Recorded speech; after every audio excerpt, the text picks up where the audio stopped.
할렐루야. 지난 한 주간도 평강하셨습니까? 2022년 새해가 시작된 지 엊그제 같고 우리가 송구영신 예배 드린 지도 엊그제 같은데 벌써 3주가 지나고 오늘 네 번째 주일을 맞이한 것 같습니다. 세월이 참 빨리 지나는 것 같습니다. 코로나19가 유행한 지도 이제 만 2년이 지나고 횟수로서는 3년 차가 됩니다. 델타 변이 바이러스를 넘어서 이제 오미크론 변이 바이러스가 대세종이 되어 빠르게 전 세계로 다시 확산되는 것 같습니다. 이 코로나가 언제 종식될지 예측도 할 수 없는 상황이 되었습니다.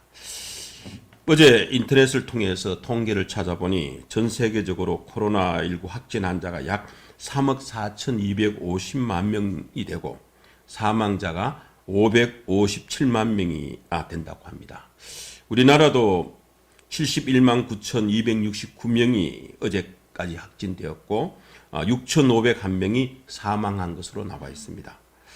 이 코로나로 인해서 세계 경제가 침체되고 세계화가 후퇴되고 경제사회 문화에 급격한 변화가 있고 불평등이 더 심화되고 이제 또 선진국이나 부유한 나라, 잘 사는 나라를 중심으로 백신이 공급되기 때문에 가난한 나라는 언제 또 어떤 변이 바이러스가 모르는 이런 위기 상황이 지속되고 있습니다. 지난 2년간 이 코로나는 우리 한국교회도 심각한 타격을 주었죠.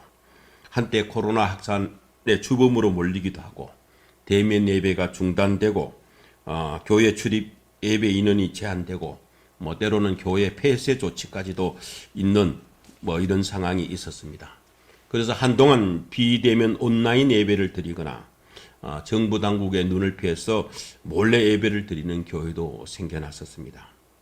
이제 어느 정도 제한 조치가 완화돼서 교회에서 대면 예배를 드릴 수 있는 상황이 되었어도 교회 예배당에는 여전히 빈자리가 많습니다. 한번 나가신 분들이 다시 돌아오지 않는 현상이 일어나고 있습니다. 이 온라인이나 유튜브 예배가 편하고 익숙해져서 교회에 가도 어차피 소모임이나 프로그램에 참여할 수 없으니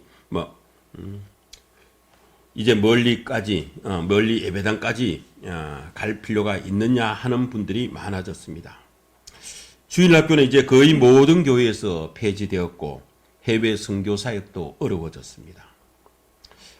국내에서도 전도 활동이 중단된 지 오래되고 이제 믿지 않는 사람들에게 교회 가자, 예수님을 믿어야 한다고 복음 전하기가 참 어려운 상황이 되어버렸습니다. 제가 잘 아는 안수 집사님이 자신의 페이스북에 이런 글을 올렸습니다.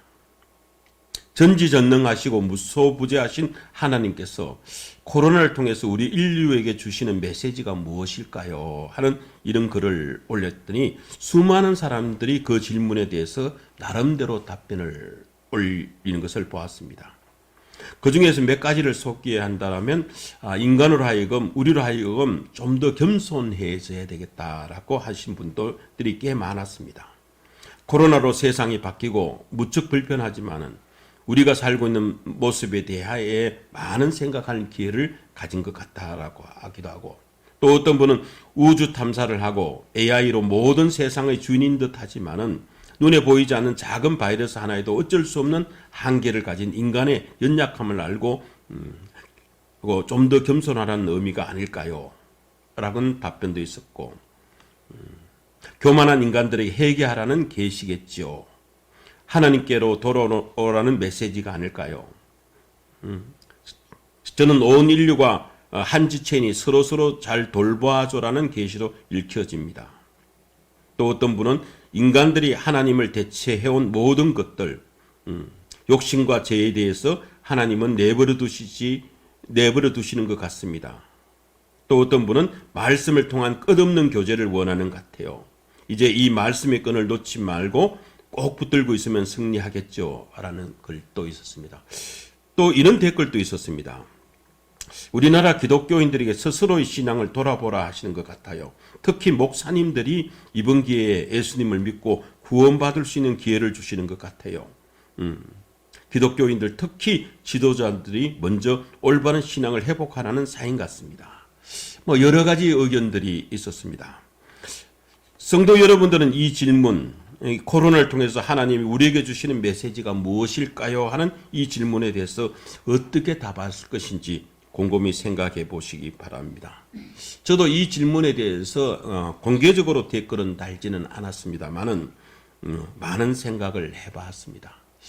그랬더니 그 변혁이라는 단어가 떠올랐습니다. 국어사전에 보면 변혁은 급격하게 바꾸어 아주 달라지게 한다는 뜻입니다.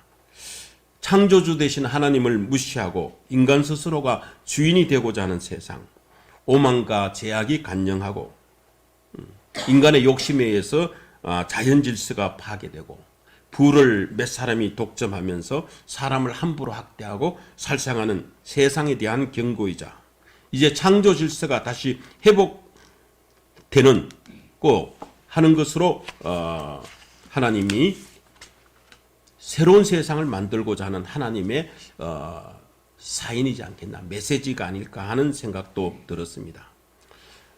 또한 믿는 자와 믿지 않은 자를 구별하고 알곡과 쭉정이를 관련해서 하나님의 나라를 세워나가려는 그런 계시로 여겨지기도 합니다.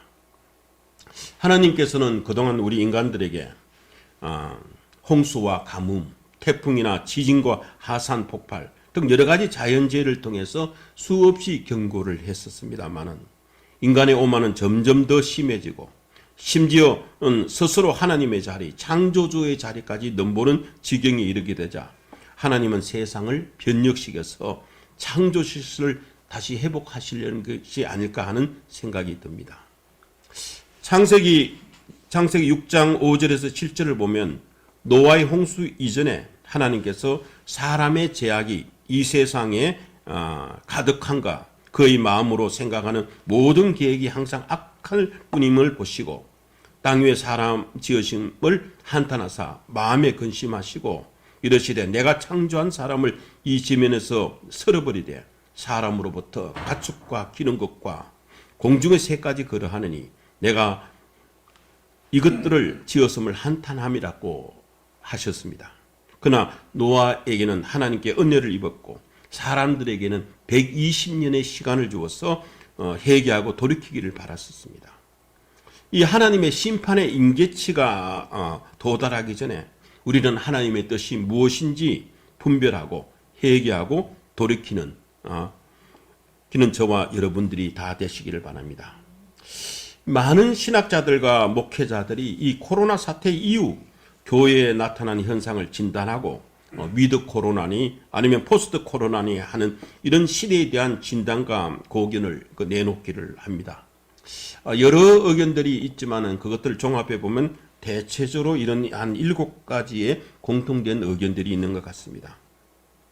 이 코로나 시대, 코로나 또 이후의 시대는 이단이 더 강하게 나타날 것이다.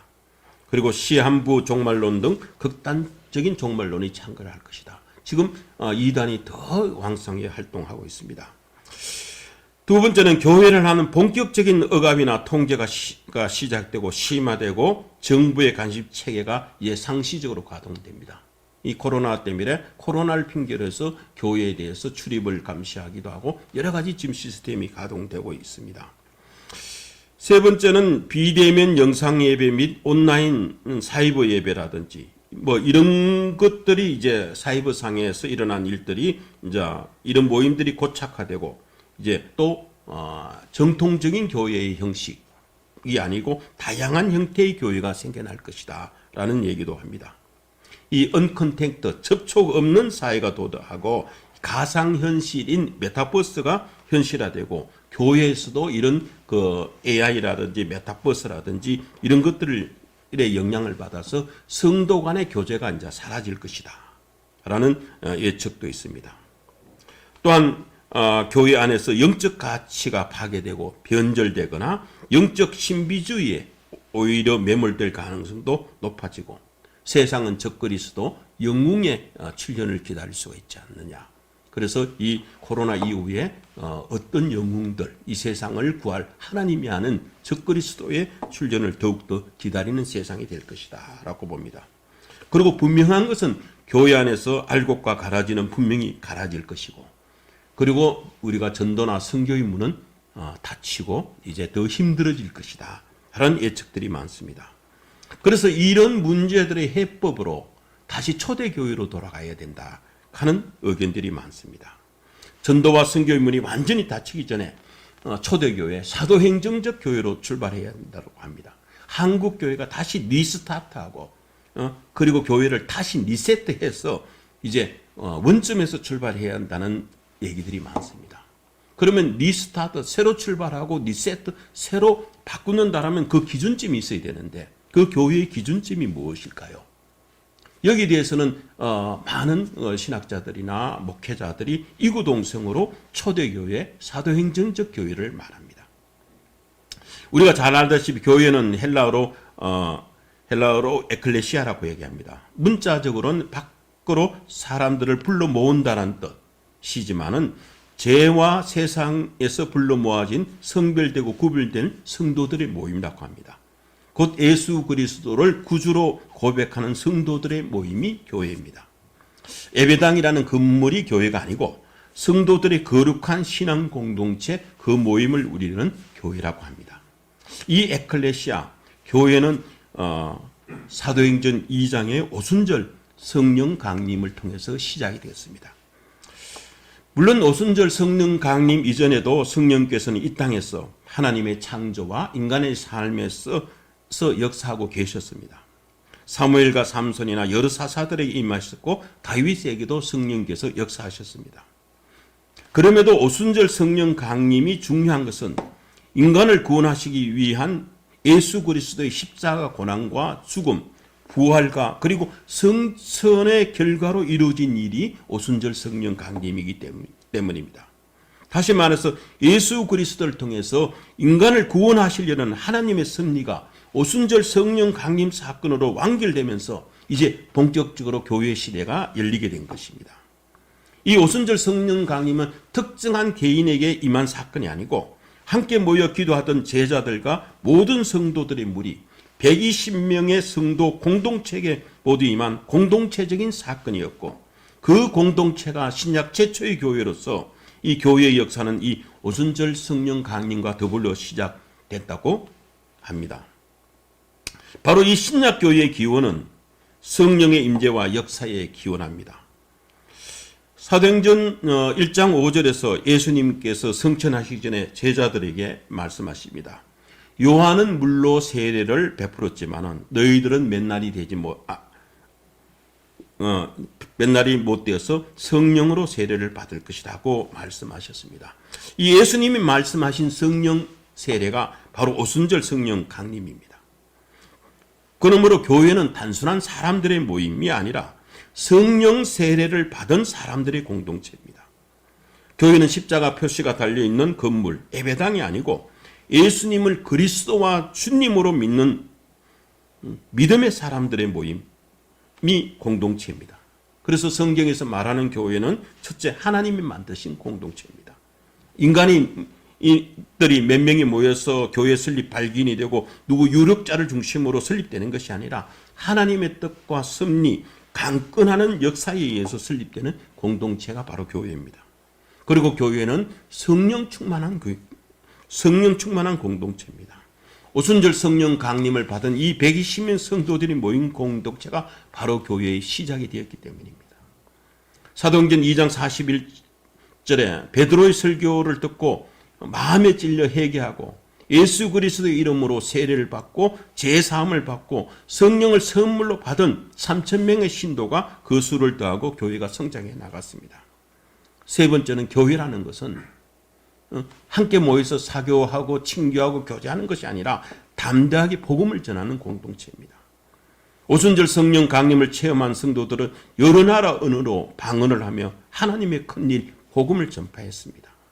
성령 충만한 베드로와 사도들이 이제 다락방에서 나와서 성전에서 가감하게 복음을 전파했고 제자들은 예루살렘에 박해가 있자 사마리아와 온 유대에 흩어져 담대하게 복음을 전했습니다. 이게 사도행전적 교회입니다. 성령 충만한 그리스도인들은 예수님의 복음으로 하나님 나라의 주권적 통치를 확보해 나갑니다. 사도행전에서 말하는 하나님의 나라는 먼저 성령 충만을 통해서 개인의 자아가 변하고 갱신되고 재창조돼서 또 이렇게 재창조된 개인들을 통해서 하나님 나라의 진지인 교회를 세워나가는 일이 오순절 성령 강림 후에 일어난 신약의 교회의 시작입니다. 하나님 나라는 오순절적 성령 충만으로 구비된 교회고 세상을 향하여 자신의 생명을 쏟아내는 그리스도의 몸된 교회이기 때문입니다. 오늘날 우리 교회에서는 문제가 많다고 합니다. 그리고 교회에서 아무런 능력이 나오지 않는다고 얘기를 합니다. 이 능력이 없다 하는 것은 바로 교회의 본질인 성령님이 안 계시기 때문입니다. 성령님이 부재가 바로 교회의 능력의 부재로 나타납니다. 성령님이 역사하지 않는 교회는 교회다운 교회가 될 수가 없습니다. 교회다운 교회는 성령님이 역사하시는 교회입니다. 그러면 어떻게 해야 교회에 성령님이 임하시고 역사하시겠습니까? 오늘 이건 이 본문의 말씀을 통해서 우리가 살펴보도록 하겠습니다. 오순절 성령 강림은 물론 성령 강림은 꼭 기도할 때만 임하시는 건 아닙니다. 설교 말씀을 들을 때도 임하시기도 하고 안수 기도를 받을 때도 임하시기도 하고 여러 형태로 나타나지만 오순절 교회의 시작은 기도를 통해서 임하셨습니다. 오늘 읽은 본문 사도행전 1장 12절과 14절을 보면 제자들과 120명의 성도들은 예수님이 약속하신 성령님이 오시기를 합심해서 기도했다고 합니다. 정말 목숨을 건 기도를 했었습니다. 12절에 제자들이 감람원이라 하는 감람산으로부터 예루살렘으로 돌아오니 이 산은 예루살렘에서 가까워 안식일에 가기 알맞는 길이라고 기록되어 있습니다. 스승이자 주님이신 예수님의 성천을 목격한 제자들은 감람산에서 이제 예루살렘의 공동 집회 장소인 이자 숙소인 다락방으로 옵니다. 우리가 흔히들 아는 마가의 다락방으로 돌아옵니다. 제자들이 예루살렘에 다시 돌아온 것은 1장 4절에 예수님께서 성천하시기 전에 제자들에게 너희는 예루살렘을 떠나지 말고 내게서 들은 바 아버지께서 약속한 것을 기다리라고 분부하셨기 때문입니다. 예수님께서 제자들에게 너희들 예루살렘을 떠나지 말라라고 말씀한 것은 우리가 역으로 생각해 보면 제자들은 지금 예루살렘을 떠나려고 하고 있기 때문에 떠나지 말라고 이렇게 당부합니다. 제자들은 예수님을 십자가에 못 박게 한 이 예루살렘의 정치 종교 지도자들이 언제 자신들을 다시 잡아가들지도 모른다는 불안감 때문에 이 예루살렘을 하루빨리 떠나고 싶어 했을 겁니다. 그리고 이 예루살렘은 어떤 곳입니까? 제자들이 자신들의 비겁하고 무기력한 모습을 그대로 보여줬던 곳이고 이 폐회와 절망이 있는 곳이고 상처와 한이 많은 그 장소가 예루살렘입니다. 실패의 장소지요. 이 실패의 장소는 빨리 떠나고 싶어 했을 겁니다. 그리고 이 제자들의 집은 대부분이 갈릴리에 있었기 때문에 예루살렘에 마땅히 거처할 수도 없었을 거고 그러니까 굳이 예루살렘에 더 이상 머물 이유가 없었을 겁니다. 그래서 예루살렘을 떠나고자 하는 이 제자들에게 이런 사정을 전혀 잘 모르시지도 않는 잘 아시는 예수님께서 왜 제자들에게 예루살렘을 떠나지 말라고 했을까? 그 이유는 바로 5절에서 제자들을 예루살렘에 떠나지 말아라는 예수님의 적극적인 이유가 구체적으로 나옵니다. 요한은 물로 세례를 베풀었으니 너희는 맨날이 못돼서 성령으로 세례를 받으리라. 제자들은 예수님의 약속하신 성령 세례를 받기 위해서 예루살렘에 있어야 됩니다. 이제 예루살렘의 그 실패의 장소에서 다시 교회가 세워지고 예루살렘을 중심으로 해서 이제 전 세계로 뻗어나가야 되니까 그 예루살렘에서 성령 세례를 받기 위해서 예루살렘에 머물러야 되고 제자들은 그걸 순종해서 목숨을 건 순종을 해서 다시 예루살렘으로 돌아왔습니다.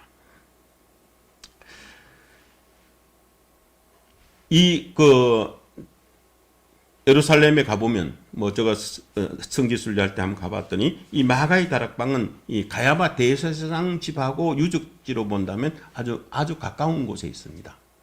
그러니까 바로 적의 집 근처에 있으니까 언제 잡혀갈지 붙잡힐지 모르는 이런 위치에 있는 것이죠. 정말 다시 예루살렘은 돌아가는 것은 위험천만한 상황이었지만은 예수님이 분부하신 그 말씀에 순종하기 위해서 제자들은 이제 목숨을 걸고 위험을 무릅쓰고 다시 돌아왔습니다. 이 예루살렘에 돌아온 제자들이 무엇을 했습니까?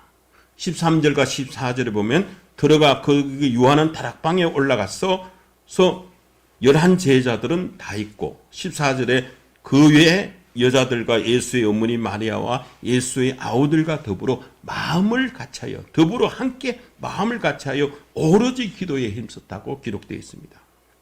14절에서는 이 마가의 다락방에서 합숙하면서 공동생활은 하지 않았지만은 이 제자들과 함께 기도하는 또 다른 사람들이 소개하고 있죠. 이들은 제자들과 더불어 마음을 같이하여 기도에 힘썼습니다. 아마 여자들이라 하는 것은 갈릴리로부터 예수님을 믿고 따라온 이 사람들을 말할 겁니다. 이 여자들은 예수님의 십자가 순환도 지켜봤고 안식일이 지나자마자 예수님의 빈 무덤을 먼저 찾아가기도 한 그 막달라 마리아와 살로메와 요한나와 수산나, 야고보의 어머니 마리아와 글로바의 아내 마리아 등 이런 사람들이었을 겁니다. 그리고 특이하게 예수님의 아우들이 여기에 기록되어 있습니다. 마태복음 13장에 보면 예수님의 그 형제 아우들이 그 야고보, 요셉, 시몬, 유다 등 있고 그 외에 누이 동생들이 한 2명 정도 더 있는 것으로 마태복음 13장 55절과 56절에 나옵니다. 이들은 처음에는 예수님을 전혀 이해하지 못했습니다. 그리고 예수님을 붙잡으러 하기도 하고 예수님의 사역을 방해하기도 한 사람들입니다. 그러나 부활하신 예수님을 만나고 예수님의 그 정체와 사명에 대한 참된 이해를 했던 것으로 보입니다. 사도 바울이 기록한 그 고린도전서 15장 7절을 보면 예수님께서 부활하신 후에 그 형제 이제 야고보에게도 나타나셨다고 합니다. 아마 예수님이 야고보에게 나타나서 부활하신 후에 나타나서 예수님에 대한 그 확신을 심어주신 것 같습니다. 이 야고보가 나중에 예루살렘 교회의 지도자가 되었습니다. 베드로에 이어서 두 번째 수장이 되기도 하고 우리가 읽는 야고보서를 저술한 분이 예수님의 육신의 동생 야고보입니다. 또 다른 동생 여기에 기록된 유다는 유다스를 기록한 사람입니다. 이처럼 부활하신 예수님을 만나면 변화되고 담대해집니다. 우리도 부활하신 예수님을 만나면 죽음을 무릅쓰고 담대하게 변할 수가 있습니다. 그러면 이들이 마가의 다락방에서 함께 모여서 더불어 한 마음으로 기도했다는데 그 기도의 내용이 무엇일까요? 그 기도의 내용이 바로 앞에 말씀하신 예수님 말씀하신 1장 4절과 5절에 나오는 그 말씀을 붙들고 기도했습니다. 약속한 것을 기다리라. 그 약속하신 성령의 임재, 성령 세례를 기다리면서 기도를 했습니다. 이 성령님을 기다리는 기도, 성령의 임재를 갈구하는 기도, 주님의 말씀을 붙들고 하는 기도가 바로 세상을 변화시키고 세상을 주도하는 기도였습니다. 이들의 기도를 통해서 이 기도가 계기가 돼서 신약의 초대교회가 탄생했기 때문에 세상이 변하기 때문에 세상을 변하는 기도는 말씀을 붙들고 하는 기도입니다. 그리고 성령님의 임재를 기다리는 기도입니다. 그러면 이렇게 세상을 변화시키고 주도하기 위해서 어떻게 기도해야 되느냐? 오늘 본문의 말씀이 첫 번째는 14절에 마음을 같이하여 기도해야 됩니다. 더불어 마음을 같이하여 기도했다고 합니다. 마음을 같이하는 기도, 일심으로 하는 기도입니다. 합심 기도를 말하죠. 공동 기도 제목을 두고 기도하는 것을 말합니다. 약속하신 말씀, 성령을 기다리는 그 기도 제목을 듣고 같이 기도합니다. 우리가 기도가 달라지면 신앙이 달라집니다. 그리고 사람이 달라지고 교회가 달라집니다. 어느 종교 전문 기자가 쓴 거를 보니까 우리나라는 기독교나 불교나 천주교나 아니면 무속 종교나 할 것 없이 각자 하는 기도의 행태는 똑같지만 형태는 다르지만 기도의 내용은 똑같다는 글을 읽어본 적이 있습니다. 어떤 종교든 관계없이 전부 똑같이 자기와 자기 가족의 복만 비는 기도입니다. 우리가 우리가 미신이나 하는 그 옛날 어머니들이 새벽에 정한수 떠놓고 장독대에서 기도하는 것도 비는 것도 자기 가족들의 건강과 복을 비는 것이고, 교회에 와서 거룩하게 하나님께 부르짖는 기도도 역시 자기 가족의 복과 건강을 찾는 것만, 그 기도가 무슨 차이가 있겠느냐, 이런 글을 읽어본 적이 있습니다. 차이가 없지요. 지금 마가의 다락방에 모이는 120명의 성도들은 자기들의 복, 자기들의 지금 안위, 생명의 위협으로부터 나오는 것, 또 각자가 갖고 있는 여러 가지 문제들을 위해서 기도한 것이 아닙니다. 오직 예수님이 약속한 것, 성령의 임재를 위해서 마음을 같이하여 합심해서 기도했습니다. 그리고 14절에 보면 마음을 다해서 기도했다고 합니다. 오로지 힘쓰더라고 했었습니다. 이 오로지 힘쓰더라는 말은 헬라어로 프로스 카르테리오라는 말입니다. 붙들어 매다는 말입니다. 굳게 계속하다, 꾸준히 집착하다는 뜻의 현재 분사형을 사용하고 있습니다. 그들의 기도가 마음을 붙들어 맬 정도로 열성적으로 계속했다는 것을 강조하는 말입니다. 여기서 오로지라는 말은 오직이라는 의미죠.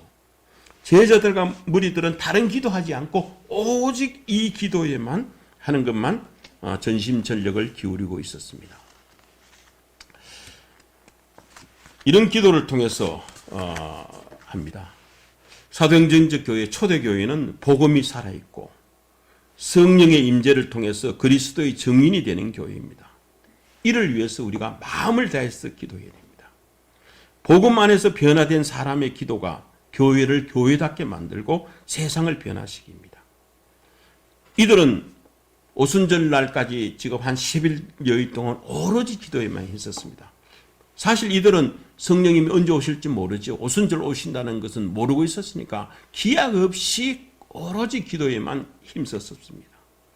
그리고 이들이 한 기도는 자신들의 마음을 바꾸도록 기도를 했었습니다. 사도행전 1장 24절과 26절에 보면 마음을 바뀌는 기도를 드린 것으로 나오고 있습니다. 내 행위의 의로움보다 중요한 것은 내 마음이 바뀌는 겁니다. 성령님을 만나면 우리의 마음이 바뀌어집니다. 주변 환경을 변화시켜 주십시오. 저 사람을 변화시켜 주십시오. 이렇게 기도할 것이 아니라 내 마음을 바꾸어 주십시오라고 기도합니다. 이것이 예수님이 말하는 자기 부인입니다. 내 마음이 바뀌어서 내 주인이 바뀌는 것이 자기 부인입니다. 그러나 우리의 마음이 바뀌는 것은 성령님의 도우심만으로 가능합니다. 이 오늘 읽었던 본문에 이어지는 1장 15절과 26절에 보면 사도들이 지금 성도들이 열심히 기도하는 가운데 베드로가 갑자기 일어섰습니다. 일어서서 예수님을 배반한 가룟 유다 대신에 사도 한 명을 선출하자라고 제안합니다. 그래서 23절에 보면 바사바라고도 하고 별명이 유스도로 하는 요셉과 마띠아 두 사람을 최종 후보로 내세웠다고 합니다. 이 바사바는 이 바는 아들이라는 뜻이고 사바는 안식일입니다. 안식일의 아들이라는 뜻이죠. 아마 안식일에 태어난 사람인 것 같습니다.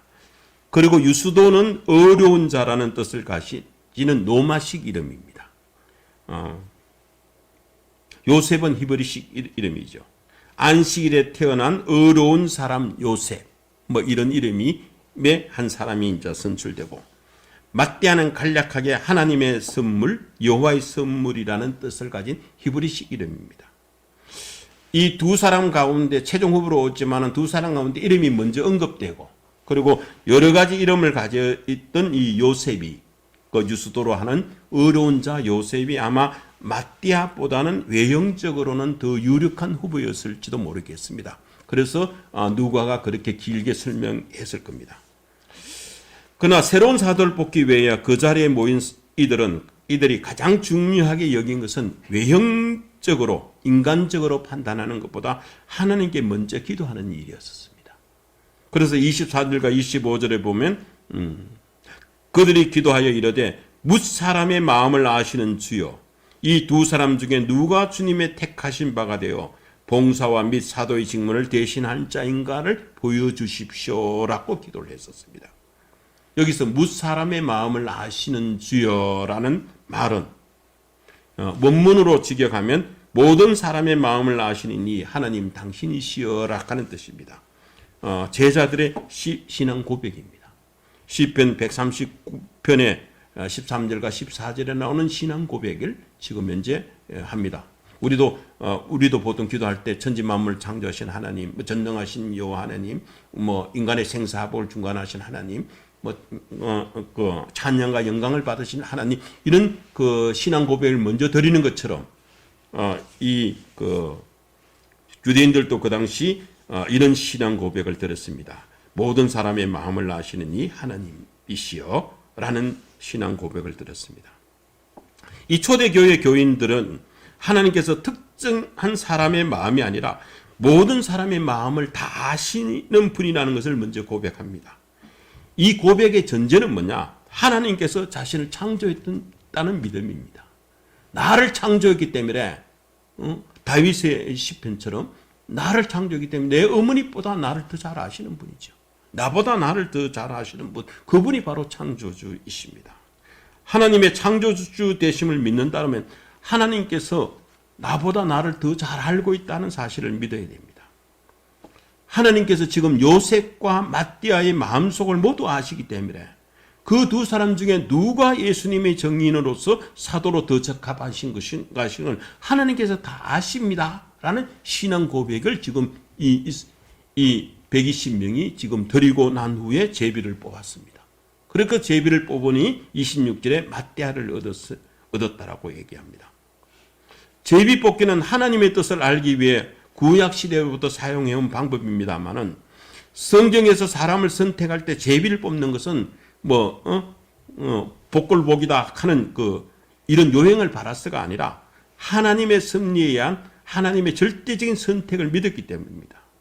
모든 결과를 하나님께 전적으로 의뢰한 믿음의 표현입니다. 이제 좀 정리를 해본다면 사도행전적 교회는 예수님이 성천하면서 제자들에게 당부한 오직 성령이 너희에게 임하시면 너희가 권능을 받아 예루살렘과 온 유대와 사마리아와 땅끝까지 이르러 내 증인이 되라는 지상 명령을 실천하는 교회입니다. 이 명령은 지리적 의미에서 땅끝, 스페인이나 로마나 그 당시 가진 이런 땅끝이 아니라 종교적, 감정적, 민족적, 정치적, 지리적 장벽을 허물으라는 하해와 용서의 선언입니다. 복음으로 세상을 정복하라는 말씀으로 우리가 이해할 수가 있습니다. 갈릴리 사람에게, 갈릴리에 있는 시골 사람들에게 예루살렘과 온 유대와 땅끝까지 가서 예수님의 증인이 되라는 명령은 그 당시는 아주 혁신적이고 충격적이고 급진적인 요구였습니다. 그들에게 예루살렘은 어떤 곳입니까? 자신들을 적대하는 지역이 예루살렘입니다. 그리고 사마리아는 상종하기도 싫은 동네입니다. 이런 곳은 서로 적대와 긴장과 분열과 대결의 장벽으로 갈라진 낯선 세계이기 때문에 이들에게 거기 가서 복음을 전하라 하는 것은 정말 충격적인 사항이었습니다. 이 사도행전 1장 8절의 지상명령은 우리가 지금 말하는 좁은 의미의 해외 선교, 땅끝까지 가서 하라는 해외 선교가 아니라 총체적인 하나님 나라를 세워나가라는 하나님 나라 운동의 근거 말씀이고 우리가 반드시 수행해야 될 지상명령이기 때문입니다. 이런 복음이 선포될 때 성령님이 역사하시고 그 복음이 선포되는 교회가 바로 힘있는 교회가 됩니다. 우리 아름다운 서인교회가 작년 말 2021년 12월에 정식으로 이제 교회를 등록해서 이제 막 출발 선상에 있습니다. 우리 교회는 다른 교회처럼 리스타트, 다시 스타트하고 출발선을 다시 가거나 아니면 리셋하고 지금까지 있는 걸 다 버리고 새로 세팅해야 되는 게 아니라 이제 출발부터 바른 방향으로 가면 됩니다. 이게 초대교회의 모델이나 사도행전적 교회를 지향하면서 나가도록 합시다. 이 사도행전적 교회는 복음이 살아있는 교회입니다. 성령의 임재가 있는 교회입니다. 예수 그리스도의 증인이 되는 교회입니다. 이 복음이 선포될 때 성령님이 역사하시죠. 그리고 교회를 교회답게 만드는 것은 교회 공동체 한 사람 한 사람이 예수 그리스도의 증인이 되는 삶을 사는 것입니다. 이런 교회가 되기 위해서 어떻게 해야 됩니까? 마음을 같이하여 기도해야 됩니다. 마음을 다하여 기도해야 됩니다. 그리고 우리의 마음이 바뀌도록 기도해야 됩니다. 이 사도행전의 저자 누가는 예수님의 성천 이후에 설립된 예루살렘의 초대교회의 이 형성 과정의 원동력과 그들이 강력한 권능, 파워를 가질 수 있는 원인이 오직 기도인 것을 오늘 본문을 통해서 강조하고 있습니다. 초대교회 사도들은 예수님을 본받아 공동체로 모일 때마다 기도했다고 사도행전 2장 42절에 얘기하고 있습니다. 3장 1절에서는 정규적인 기도 시간을 지켰고 오로지 기도하는 일과 말씀 사역에 힘썼고 이방의 복음을 전할 때도 기도로 성령의 충만함을 구하는 등 기도로서 자신의 사역을 감당했다고 사도행전 곳곳에 나오고 있습니다. 그래서 우리도 늘 깨어 기도하는 성도들이 되시기를 바랍니다. 2000년 전에 오순절에 강림하신 그 성령께서 다시 하늘에 올라가시지는 않았습니다. 그리고 이름 있는 교회, 대형 교회에 머물러 계시는 것도 아닙니다. 성령께서는 바로 우리 가운데 우리들 삶 속에 우리들의 심령에 지금 임해서 성령님이 계십니다. 우리 안에 계시고 우리 안에 내주하시고 내재하시는 분이십니다. 우리들은 이미 예수님이 그리스도시요 우리의 주님이라고 고백한 성도들입니다. 그렇다면 이미 성령 세례를 받은 사람들입니다. 이제 남은 숙제는 뭐냐? 성령 충만한 삶을 사는 겁니다. 2022년 올 한 해도 성령 충만한 삶을 사시고 우리 아름다운 서영교회를 교회다운 교회, 사도행전적인 교회로 세워나가는 성도들이 다 되시기를 축원합니다. 아멘.